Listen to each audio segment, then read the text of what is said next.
오늘 우리에게 주신 하나님의 말씀 보도록 하겠습니다. 민수기 31장 48절로 54절까지의 말씀입니다. 생명의 샘가 9월 19일 화요일 말씀 감사 예물 함께 읽겠습니다. 군대의 지휘관들 곧 천부장과 백부장들이 모세에게 나와서 모세에게 말하되 당신의 종들이 이끈 군인을 계수한즉 우리 중 한 사람도 충나지 아니하였기로 우리 각 사람이 받은 바 금패물 곧 발목고리, 손목고리, 인장반지, 귀고리, 목걸이들을 여호와께 헌금으로 우리의 생명을 위하여 여호와 앞에 속죄하려고 가져왔나이다. 모세와 제사장 엘르아살이 그들에게서 그 금으로 만든 모든 패물을 취한즉 천부장과 백부장들이 여호와께 드린 거제의 금의 도합이 16,750세겔이니 군인들이 각기 자기를 위하여 탈취한 것이니라. 모세와 제사장 엘르아살이 천부장과 백부장들에게서 금을 취하여 회막에 들여 여호와 앞에서 이스라엘 자손의 기념을 삼았더라. 아멘. 본문 속 이 장면은요 참으로 놀랍기도 하고 이 감동적인 사건이죠. 미디안 전투 이후 전리품 분배도 다 끝난 이후의 일이에요. 오늘 말씀은 어제 말씀과도 좀 연결이 되는데 여러분은 어떤 말씀이 가장 놀랍습니까? 여기에서 감사의 예물을 드렸다는 게 놀랍습니까? 아니면 폐물을 많이 얻게 되어진 것이 놀랍습니까? 제가 아주 놀라운 사건은요 이 49절의 그들의 고백입니다. 모세에게 말합니다. 천부장과 백부장들이 당신의 종들이 이끈 군인을 계수한즉 우리 중 한 사람도 충나지 아니하였다는 거예요. 여러분 고대 전투입니다. 고대 전투. 예, 그때는 백병전이죠. 그냥 얼굴과 얼굴을 맞대어서 싸우는 전투인데 어제 3만 2천 명이 여자가 3만 2천 명이었죠. 잡아온 여자들이. 그러면 다 진멸을 했을 때 적어도 그 군인의 숫자가 한 3배, 5배, 아니 많게는 10배도 많을 수도 있는 숫자예요. 하나님께서 명하신 전투란 말이죠. 너희는 나가서 싸워라. 그런데 몇 명이 나가서 싸우는 것까지도 다 알려주셨단 말이죠.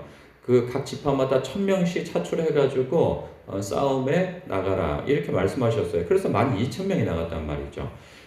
적병은 많게는 100만 대군이 될 수도 있고 60만 대군이 될 수도 있고 10만 대군이 될 수도 있어요.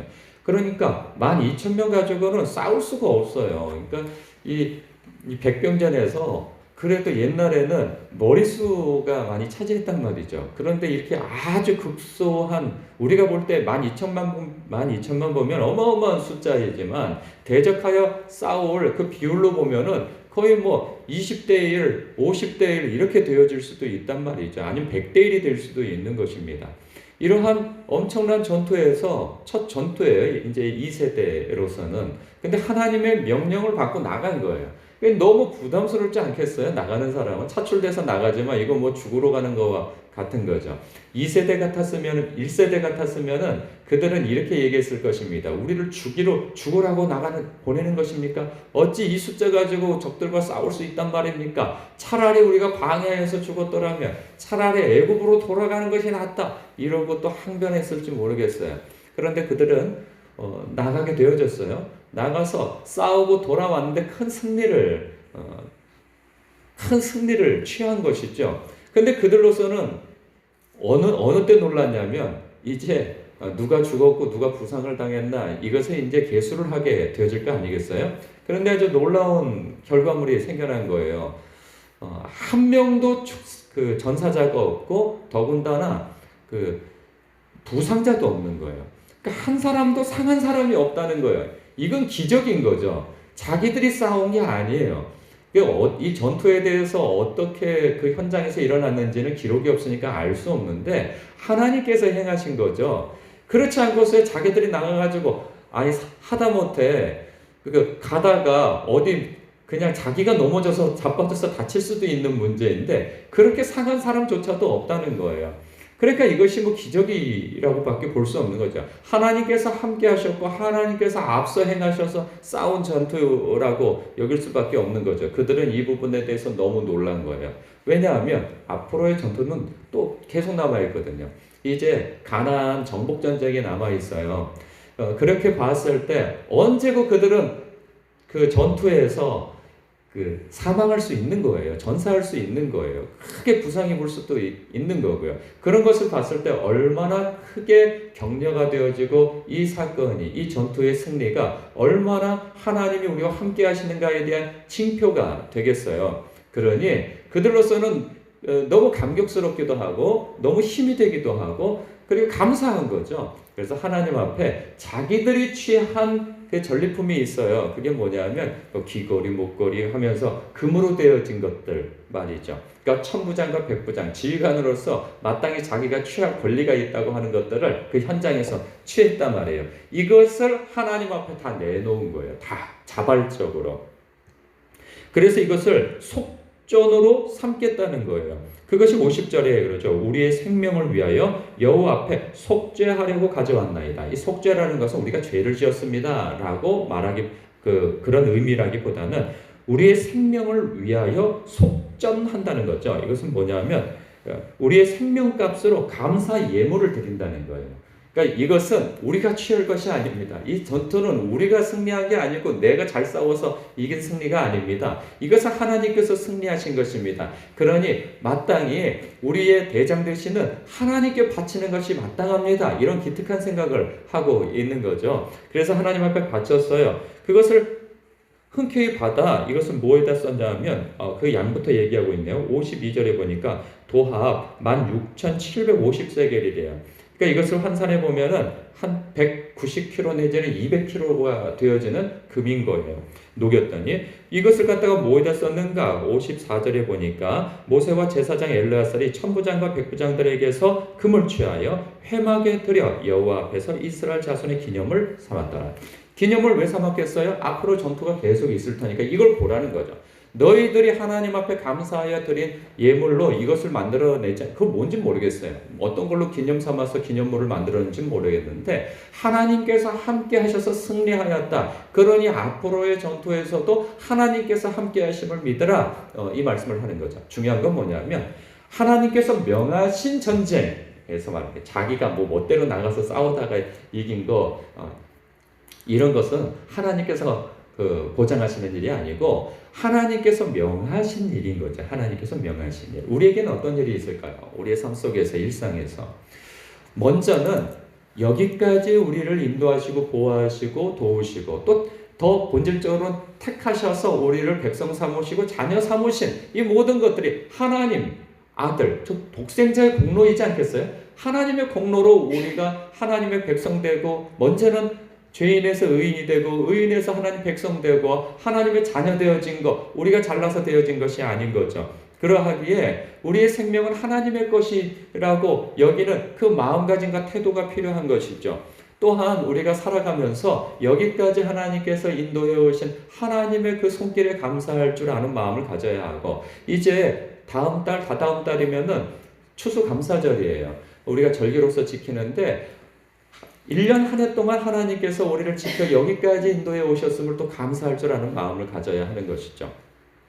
그리고 오늘로서 축소해서 본다면 아까도 말씀드렸다시피 이들은 상식적으로 나가서 자신의 목숨을 부지할 수 있는 전투에 나간 것이 아니에요. 그냥 상식적으로 보면 나가서 우리 다 죽었구나 그런 상황에 내몰린 것이죠. 그럼에도 불구하고 하나님께서 너희들 나가서 싸우라 라고 하는 그 명령을 받고 그들은 무모한 전투에 나가서 전쟁에 나가서 싸우게 되어진 거죠. 그때 하나님께서 앞서 싸우심으로 행하심으로 승리를 경험하게 되어진 거죠. 우리의 삶 속에서도 그렇습니다.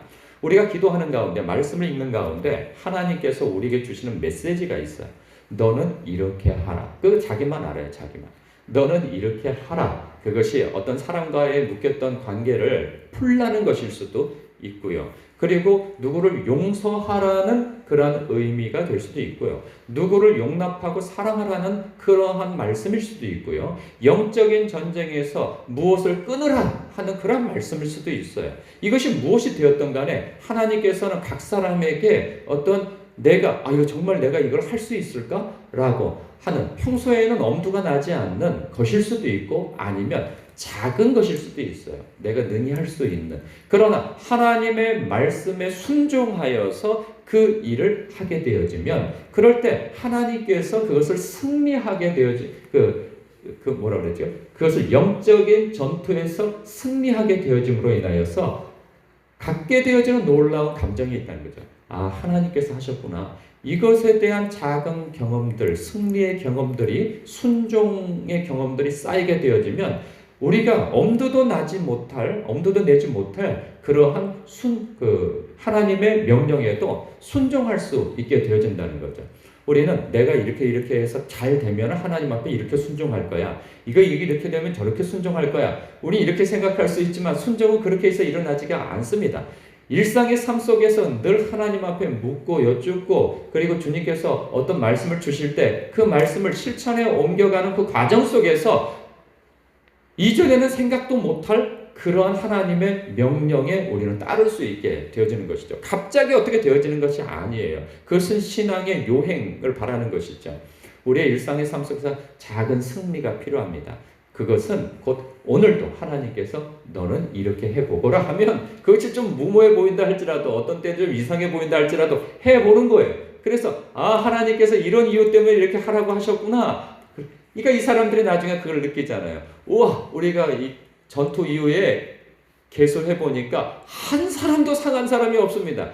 본인들도 얼마나 이게 신기하고 놀라웠으면 가서 이렇게 고백을 하며 간증을 하며 감사 예물을 드렸겠어요. 우리의 삶에 이러한 놀라운 일들이 기적들이 일어나고 이 기적이 나중에 상식이 되어지는 이러한 삶을 이러면 신앙생활이 얼마나 재미있을까 싶습니다. 오늘도 여러분들에게 이러한 작은 순종, 어떤 분은 큰 순종을 해 나가심으로 인하여서 이들과 같은 고백이 여러분들에게 있으시길 주님의 이름으로 축복합니다.